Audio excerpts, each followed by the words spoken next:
प्रभुमीशमनीशमशेषगुणं गुणहीनमहीशगराभरणं प्रभुमीशमनीशमशेषगुणं गुणहीनमहीशगराभरणम् रणनीर्जितदुर्जय दैत्यपुरं प्रणमामि शिवं शिवकल्पतरुं प्रणमामि शिवं शिवकल्पतरुम् गिरिराजसुतान्वितवामतनुं तनुनीदितराजितकोटिविधुं गिरिराजसुतान्वितवामतनुं तनुनीदितराजितकोटिविधुं विधिविष्णुशिरोधृतपादयुगं प्रणमामि शिवं शिवकल्पतरुं प्रणमामि शिवं शिवकल्पतरुम् शशलाञ्छितरञ्जितसम्मुकुटं कटिलम्बितसुन्दरकीर्तिपटं सुरशैवलिनीकृतपूतजटं प्रणमामि शिवं शिवकल्पतरुं प्रणमामि शिवं शिवकल्पतरुम् नयनत्रयभूषितचारुमुखं मुखपद्मपराजितकोटिविधुं विधुखण्डविमर्डितभालतटं प्रणमामि शिवं शिवकल्पतरुं प्रणमामि शिवं शिवकल्पतरुम् जगदुद्भवपालननाशकरं त्रिदिवेशशिरोमणिघ्रीष्टपदं प्रियमानवसाधुजनैकगतिं प्रणमामि शिवं शिवकल्पतरुं प्रणमामि शिवं शिवकल्पतरुम्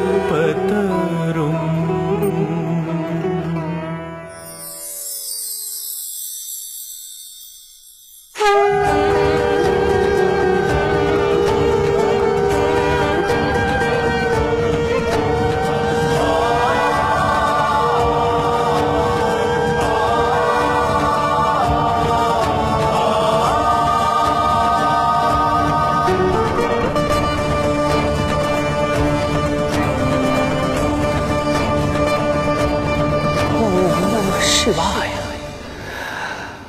ओम नमः शिवाय ओम नमः शिवाय ओम नमः शिवाय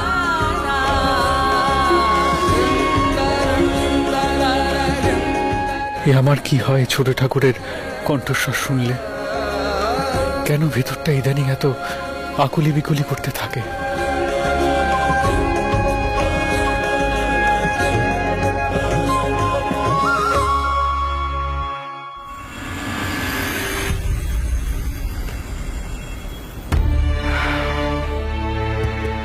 সত্যি রাঘব দাদা, বিদ্যাসাগর মশাইয়ের মনখানা এত নরম, উনি তোমায় দেখতে আসতেই ভয় পাচ্ছে। বারবার এসে বাইরে থেকে দেখে চলে যাচ্ছে। বলছেন তুমি যতক্ষণ না সম্পূর্ণ সুস্থ হবে উনি আসবেন না। আজ বুঝলাম ওনার শিষ্যরা ওনার জন্য কতখানি। হ্যাঁ ভাই গোপাল, গুরুমশাই আমাদেরকে সন্তান স্নেহ দেন, তাই তো গুরুমশাইকে আমি আমার জীবনে পিতার স্থান দিয়েছি। বাবা রাঘব, এই তো বাবা, এই তো বেশ আছো, তুমি সুস্থ আছো? যাক, সকলের প্রার্থনা তাহলে কাজ দিয়েছে। সত্যি এবার আমি বড্ড ভয় পেয়ে গেছিলাম। না বাবা থাক, এখন আর প্রণাম করতে হবে না, তুমি আগে বসো দেখি, ওখানে বসো। ভোপাল এসো এসো, আস্তে আস্তে দেখি বসো বাবা, আগে বসো। তোমার সাথে আমার কিছু প্রয়োজনীয় কথা আছে। বাবা মশাই, আমি তাহলে এখন না ভোপাল, আমি চাই তুমি থাকো। দেখো বাবা রাঘব, তুমি বিয়ের পিঁড়িতে বসে বুঝেছ নিশ্চয়ই যে বৌমার বাবা উনি এ বিয়েতে মত দেননি। শুধু তাই নয়, এই বিয়ে ভাঙতে উনি রামনাথ বাবু এবং পণ্ডিতদের নিয়ে এসেছিলেন। যাই হোক, তিনি বিদায় নিয়েছেন, তবে বোধ করি তিনি এসবের মধ্যে আর থাকবেন না। তাই বাবা হিসেবে আমায় কিছু কথা বলতেই হয়।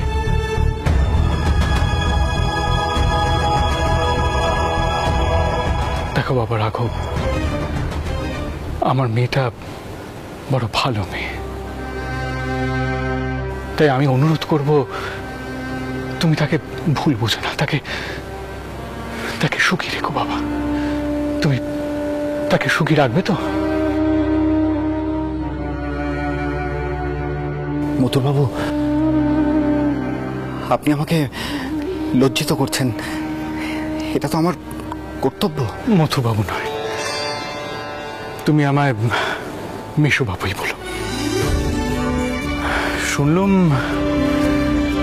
তোমার মা নাকি খুবই অসন্তুষ্ট। কি আর বলি বলো, তবে আশা রাখছি সময় সব ঠিক করে দেবে।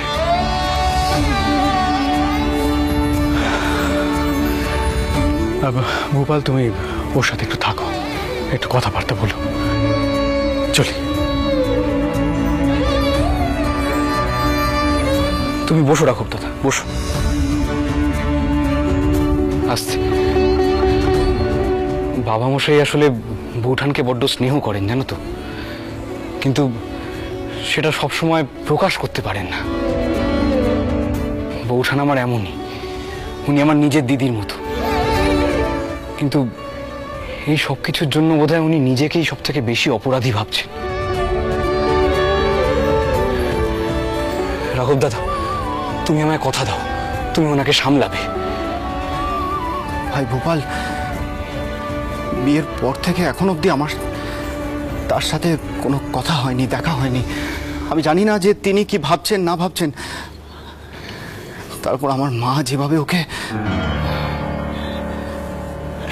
ভাই ভোপাল, তুমি একটিবার তার সাথে আমাকে দেখা করিয়ে দেবে?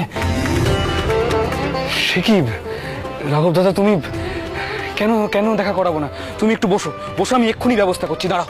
প্রসন্ন, প্রসন্ন, আরে এই তো একেবারে মেঘনা চাইতেই জল, আমি তোমাকেই খুঁজতে যাচ্ছিলাম। করছেন কি কোন দিকে নেই? আপনার কি মাথা কানা একেবারে গেল নাকি? দেখছেন না জামাই দাদা আছেন এখানে? আরে না না, আমি জামাই দাদার জন্যই তোমায় খুঁজতে যাচ্ছিলাম। তুমি ওগুলো আমায় দাও দেখি, দাও। শোনো, এক কাজ করো, তুমি এক্ষুনি গিয়ে বৌঠানকে গোপনে একবার এই ঘরে নিয়ে এসো, কেমন? যাও। গোপনে? রাঘব দাদা কথা বলতে চাইছেন, তুমি আর দেরি করো না, যাও। গোপনে গিয়ে দিদিকে আনবো? দেখুন হিসেব মতন কিন্তু আজকে কাল রাত্রির। আরে আমি সেসব জানি, বাসর ঘরই তো হয়নি, কাল রাত্রির হবে কি করে শুনি? তুমি আর দেরি করো না, যাও। হয়নি না, আমি গিয়ে এক্ষুনি দিদিকে নিয়ে আসছি।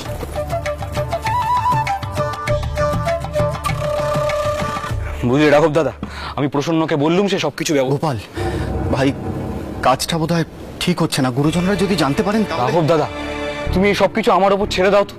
তুমি এক কাজ করো, খেয়ে নাও এসে। না না, আমি যে কি বলবো সেটাই এখনো বুঝে উঠতে পারছি না।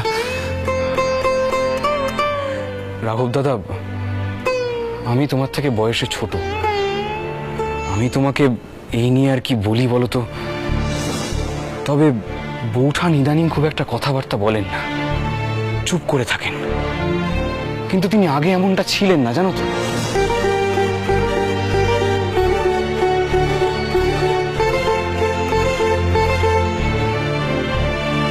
শুনি, বিশ্বাস করো তোমার টাউর বই কইলো আমাকে তোমাকে নিয়ে আসতে। আসুন বৌঠান, আসুন।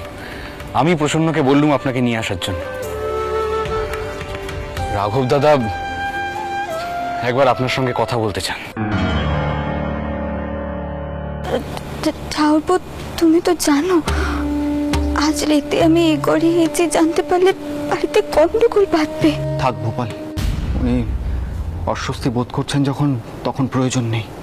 রাঘব দাদা তুমি এসো তো আমার সঙ্গে, এসো এসো দেখি। আসুন দিদি, আসুন আসুন, নিজের চোখে দেখে নিন দিদি যে কি ঘটছে এই ঘরে। আমরা সকলে জানি কাল রাত্রির সময় কোনো বউ যদি তার স্বামীর কাছে আসে তাহলে কি অঘটন ঘটে। সর্বনাশী, আমার বেটাকে জমের ঘরে নিয়ে এনে ফেলে তো সাত মেটেনি হতচ্ছাড়ি। মা, মা ওনাকে আমি ডাকিয়ে এনেছিলাম কথা বলার জন্য। কাল তুমি যা কাণ্ড ঘটালে তাতে আমি লজ্জিত হয়ে পড়েছি মা। কি কইলি? আবার ক, তুই আমার কথায় লজ্জিত, তাও আবার এই মেয়ের কাছে? হ্যাঁ, যে মেয়ে তোকে মেরে ফেলতে চাইছিল। ভেবেছিলাম আপনাদের কথার মাঝখানে আমি ঢুকবো না, কিন্তু না ঢুকে আর পারলুম না। আমার এই নাত বউকে অনেক কষ্ট সহ্য করতে হয়েছে এই জীবনে, কিন্তু আর তাকে আমি কোনো খারাপ কথা, কোনো অপবাদ সহ্য করতে দেব না। আর আপনার যদি বারবার মনে হয় আমার নাত বউ আপনার বেটার জীবন কেড়ে নিতে পারে, তাহলে তো ওকে আমি আপনার হাতে ছাড়তেই পারবো না। ছাড়বেন নে, রেখে দিন আপনার নাত বউকে। কে চায় তাকে? আমি তো বলেছি আমার বেটাকে নিয়ে আমি এখান থেকে ফিরে যাব। কতবার কইব কথা কানা? মা একটু চুপ করবে দয়া করে। কেন তুমি শুধু শুধু ওনাকে কথা শোনাচ্ছ? দিদি, একখানা কথা কইব আপনাকে, ভালো করে শুনবেন কিন্তু।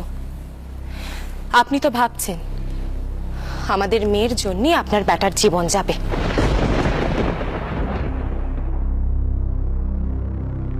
কিন্তু সকলে যখন হাল ছেড়ে দিয়েছিল তখন কিন্তু এই মেয়েই মন্দিরে হত্যা দিয়ে পড়েছিল।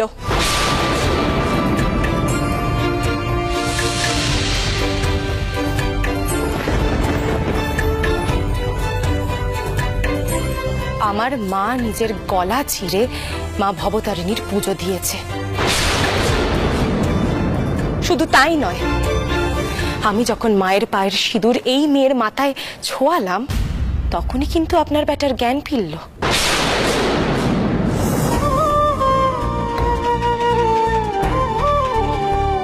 তাই আপনি যা ভাবছেন তা কিন্তু ভুল, সম্পূর্ণ ভুল। আপনার বেটা যে আপনার কাছে ফিরে এসেছে তা শুধুমাত্র এই মেয়ের স্মৃতির সিঁদুরের জোরে।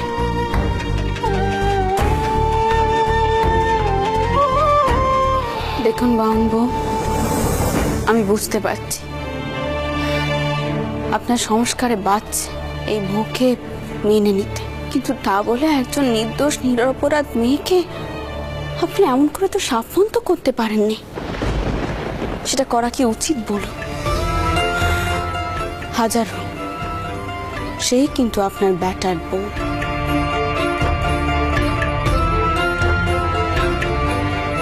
আর আপনার ঘরের নকি।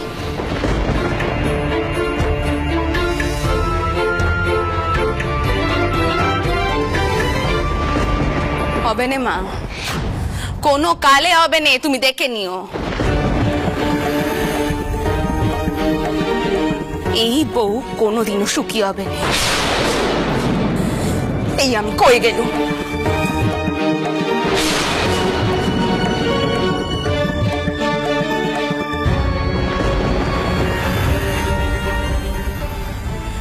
চটকু কি ভীষণ না, তোমরা ওকে নিয়ে ওর ঘরে যাও। ওর জীবনে কোনো কিছুই সহজভাবে আসবে না। আমার তীর বিশ্বাস, জানিস তো মা, একদিন তুই তোর ধৈর্যি আর সে পথে সকলের মন জয় করবে।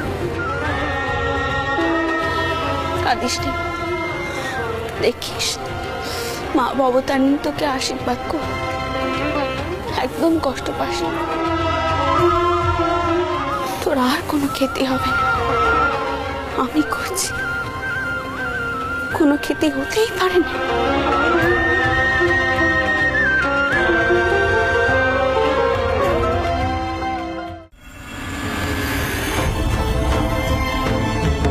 সাধনার সময় রিপু জয় করতে হয় বাবা।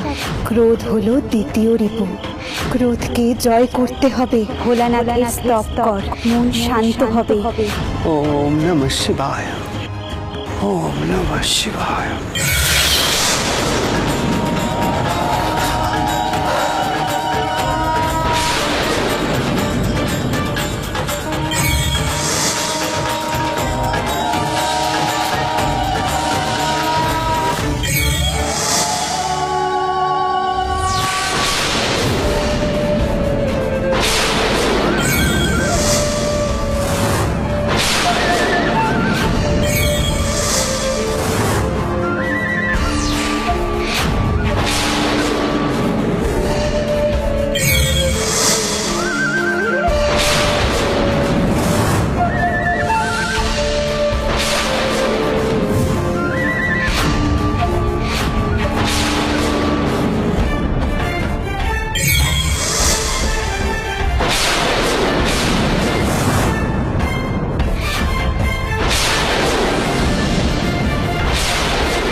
शिल्पी